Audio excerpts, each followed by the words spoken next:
Hi hello my dear மக்களே, my dear friends, எல்லோரும் எப்படி இருக்கீங்க? நல்லா இருக்கீங்களா? இன்றைக்கி காலையில் குளிர்ப்பா. காலையில் 7 மணி 7:40 இருக்கும். எங்கள் வீட்டில் உழுக்குன்னு உழுக்குறாரு, பூகாமல் வந்தது மாதிரி.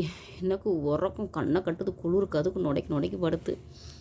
அப்புறம் என்ன பண்ணுறதுன்ட்டு ஒரு வழியாக எழுந்திரிச்சிட்டு, ஏன்னா ஆஃபீஸுக்கு போகணும், எழுந்துருங்க அப்படின்ட்டு. எழுந்துரு அஞ்சலி, எழுந்துரு அஞ்சலி பாப்பா படத்தில் வர்றது மாதிரி போட்டு உழுன்னு உழுக்கிட்டாரு. எந்திரிங்க முன்னூறு எந்திரிங்க போங்க அப்படின்ட்டு. நீங்கள் போய் படிங்க, அம்மா சமைக்கட்டும், நான் ஆஃபீஸுக்கு கிளம்பணும் அப்படின்னு சொல்லிட்டு ஓடி வந்தாச்சு. வந்துட்டு பசங்களை டீயை போட்டு கொடுத்துட்டாங்க, கொய்யாலையை போட்டு நாங்களும் குடிச்சிட்டு. அதுக்கப்புறம் என்ன பண்ணோம் அப்படின்னா, காலை வேலை வாங்க, நீங்கள் என்ன பண்ணீங்கன்னு சொல்லுங்கள். நான் என்ன பண்ணேன் அப்படின்னா, இன்றைக்கி வந்துட்டு மாவு இல்லாமல் இருந்துச்சு, அரிசி மாவு. இடையில கடைக்கு போயிருந்தோம். அப்போ வந்துட்டு எனக்கு அரிசி மாவு வேணும்னு சொல்லிட்டு வாங்கிட்டு வந்து ரொம்ப நாள் கழித்து இடியாப்பம் போட்டோம். ஓகேங்களா? இடியாப்பம் இட்லி சட்டியில் சூடாக இருக்குது.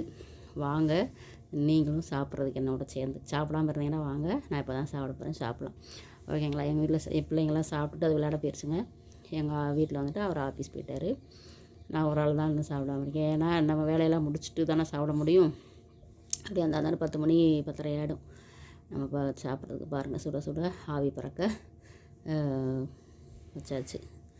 அதுக்கு என்ன அப்படின்னு பார்த்தீங்க அப்படின்னா, நம்ம ஆட்டுக்கால் பாயெல்லாம் இல்லைப்பா, தேங்காய் பூ தான்.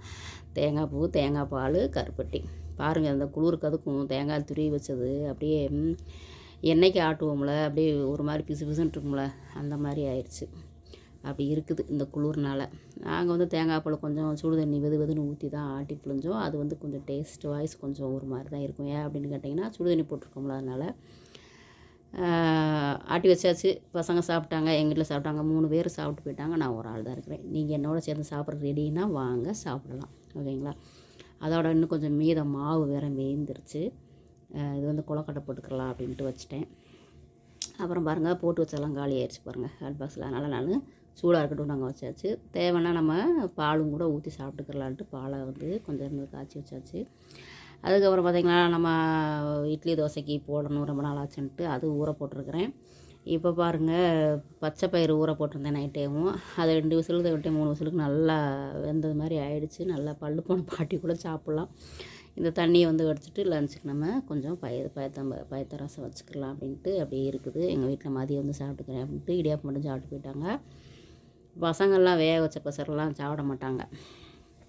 அது வந்துட்டு சுண்டல்டா சாப்பிட்டுங்கடா அப்படின்னா நல்லதெல்லாம் பிடிக்காது பிள்ளைங்களுக்கு. அப்புறம் திட்டிக்கிட்டி சாப்பிட வைப்போம். அப்புறம் நைட்டே இஞ்சி பூண்டெல்லாம் உரிச்சு வச்சுருந்தேன், அதை ஒரு பக்கம் அன்றைக்கி தட்டிக்கிட்டி அரைச்சி வச்சாச்சு. கொஞ்சம் மஞ்சப்பொடி போட்டு அரைச்சி வச்சுக்கோங்க. அப்புறம் சொல்ல மறந்துட்டேன், நம்ம வீட்டில் ஃப்ரிட்ஜ் ரெடி ஆயிடுச்சுங்க, அதனால் இஞ்சி பூண்டு அரைச்சாச்சு. இப்போ பாருங்கள்,